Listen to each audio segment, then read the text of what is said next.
We are at the end of another month, so that means we will get to see the revenue from all of these Supercell games across the board. The last few months for Supercell from a player's perspective has been a little bit interesting in my opinion.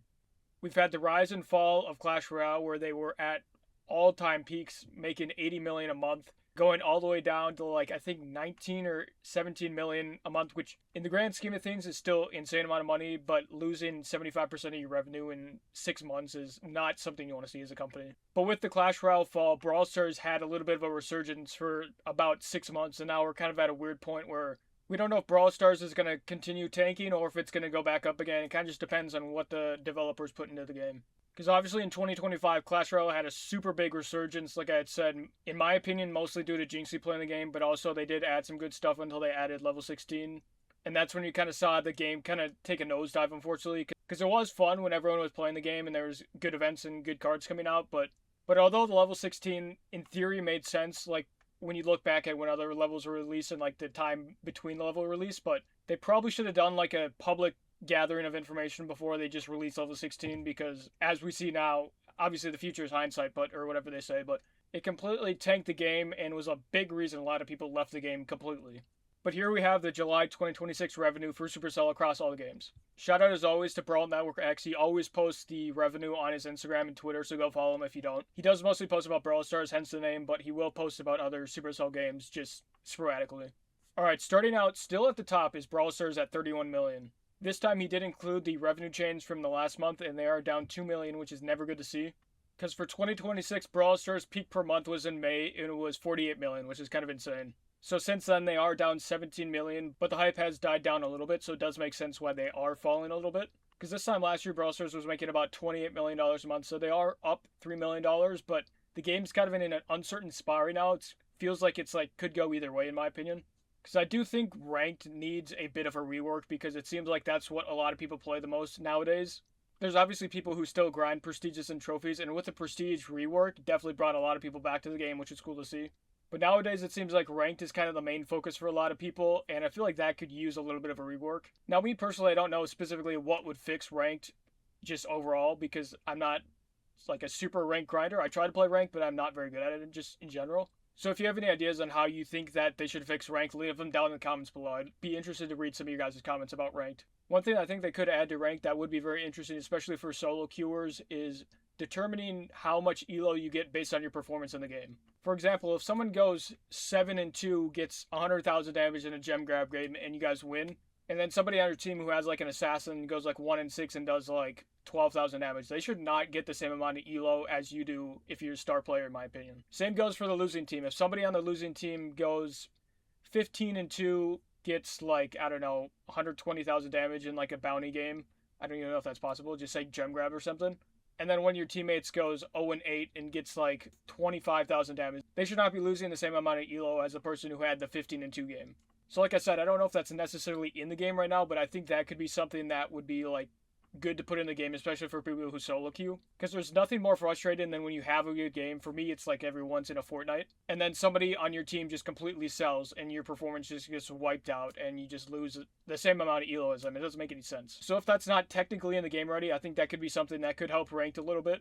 And this idea could be received a little bit differently depending on who you ask, so let me know down below what you guys think of this idea. Because I know in Clash Royale ranked, you have to win a certain number of games, and it's not like a amount of elo. Because right now Brawl Stars, the elo system is a little bit weird. You could win a game and get like 120 elo, or you could win a game and get 70. So if they made it to where you had to win like 5 games on the dot, doesn't matter how much elo you get to go from like Mythic 2 to Mythic 3, I think that could be an interesting idea. Because like the randoms thing, there's nothing more frustrating than just completely dominating a game and then seeing you get like 70 elo. So if they went with the games instead of elo, I think that could be a good switch up just to see how the community reacts. Or they could also just always ask the community in like a poll or something and see what they would want. Because I think games using social media as a communications device is very underrated, and it's one of the easiest ways to get direct to the player and get their opinion. Because let me know what you guys think about those ranked idea for the rework. I mean, I don't know if they're actually going to do a ranked rework, but I think it definitely needs to happen. And let me know down in the comments any ranked rework ideas you have. I'll be interested to read any of them and just see what you guys think about how they could improve the ranked system in Brawl Stars. Alright, moving on. Clash Royale has $16 million. Stays the same from last month, which I guess is good to see it's not continuing to fall. I haven't played Clash Royale, honestly, in probably 6 months, but I did watch Jinxie play again, and it looks like it had some like chaos mode, and he said it was pretty fun. I don't know if he's touched the game in like a week or two, but he did stream it a little bit, so I guess that was good to see for them. Because, like I said, when Clash Royale first started to kind of dip in revenue, once you lose the community's interest and trust, it's very hard to get it back, if not impossible. Clash of Clans is at 24 million, up 1 million from last month. Clash of Clans has just like probably been steady at like 20, 15 million for like 10 years at this point. It's insane. I did just log on to Clash of Clans for the first time in like probably 2 to 3 months. I mean, I go on Clash of Clans every once in a while. It's kind of just like I'll upgrade stuff and then kind of just forget about it. But they had something called the Summer Jam event, which was like all upgrades are like slash in half for cost and slash in like a fifth for the upgrade time. It was amazing. Sadly, I think I literally discovered it on the last day the event was going on, so I do feel kind of stupid because I'm Town Hall 14 right now. I probably could have literally got to Town Hall 15 or 16 easily if I would have been playing this whole week. Heyday stays the same at 15 million, so I guess that's good to see. I did download Heyday, but I've never logged on, so can't really speak too much about that. Boom Beach is at 1.2 million, so pretty specific, but stayed the same as last month, and Moko's at 400,000. I don't know if it was Moko or not, but I thought that game was going to shut down, but I guess they're still up and making 400,000 a month, so I guess that's pretty good. But yeah, back to Brawl Stars. I'm going to be honest, I thought this month they would have gone up a lot because of the Nano Drop event. Anytime they have an event where you can spend money and get like power-ups in the game, it usually boosts the revenue a lot. So now that I'm thinking about it, if they didn't have that event, they might have lost like $5 million or something this month, or like had profits be down $5 million, I should say. But it is kind of sad to see, like I said, because Brawl Stars is fun, and I do enjoy the game. But it seems like all the Supercell games kind of have that cycle where they have a bit of hype for a little bit, and then they kind of just come crashing down, just like no matter what happens. Because like I said, I think the Prestige system was received very well. A lot of people came back to the game and are grinding that. But I do think after a while, it kind of gets stale once people get Prestige 2 and Prestige 3. I'm still on the hunt for Bow Prestige 3, but I haven't played Bow in like a month at this point. So maybe I'll get Bow Prestige 3. Maybe since a lot of people are going to leave the game, it'll be easier. I'm not sure, but I will one day get that title. And I don't know if I would use that title or if I ever get the Trusted Creator, because they added like Supercell like creator like titles in the game. So if I ever get one of those, I might have to put that on over the Bow one, unfortunately. But I just think having a title creator in the game would be super sick. So I just have to keep uploading. Because I think if I get like 5,000 subs on YouTube or 15,000 followers on TikTok, I could maybe apply for that. So please subscribe. I'd really appreciate it.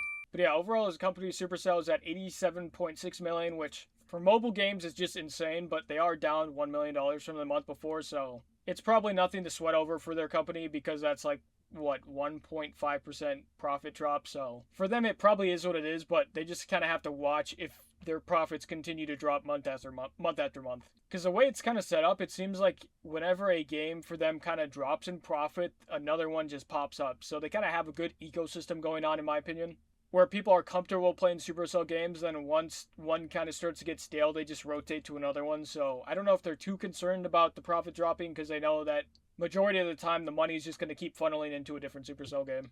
I think I had mentioned this a little bit earlier, but Brawl Stars at its peak in 2026 was making 48 million in May, so they are down, I think, about 25 to 30% profit since then, which is a little sad to see.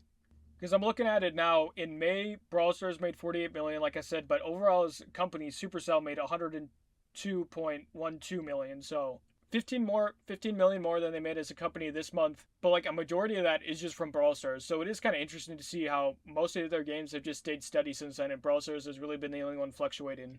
But I do think if Brawl Stars does rework ranked a little bit and incorporate some other changes that don't seem like money grabs, they could have a little bit of a resurgence. But one big factor they can't really change too much is if people on social media play the game and post the game. Because obviously when people are scrolling on social media and they see people playing Brawl Stars, if it looks like people are having fun, majority of the time people are going to scroll off of TikTok and get on Brawl Stars, play a few games, probably die and rage, and then go back and scroll on TikTok for a bit, and then kind of repeat that cycle. So if they do have people like playing the game on social media, and if they do incorporate good changes and good like content into the game and have people want to play and post about it, it'll definitely help increase the overall player count and revenue just organically that way. So I said this when Brawl Stars first kind of started to take a dip this year. I think if they incorporate good changes of the game, add good content, they could definitely have a little bit of a resurgence. But if they don't, they might unfortunately dip to 2025 levels, where I think the lowest they made was 18 million, which is still a lot of money, obviously. But going from 48 million to 18 million would be alarming for any company or any game. Like I said, let me know down below what you guys want to see change to Brawl Stars or just any Supercell game in general, and why you think that would be a good change to the game. I would be interested to see any comments. So thanks for watching, and hopefully Brawl Stars can make a little bit of a comeback. Anything's possible. Anything's possible!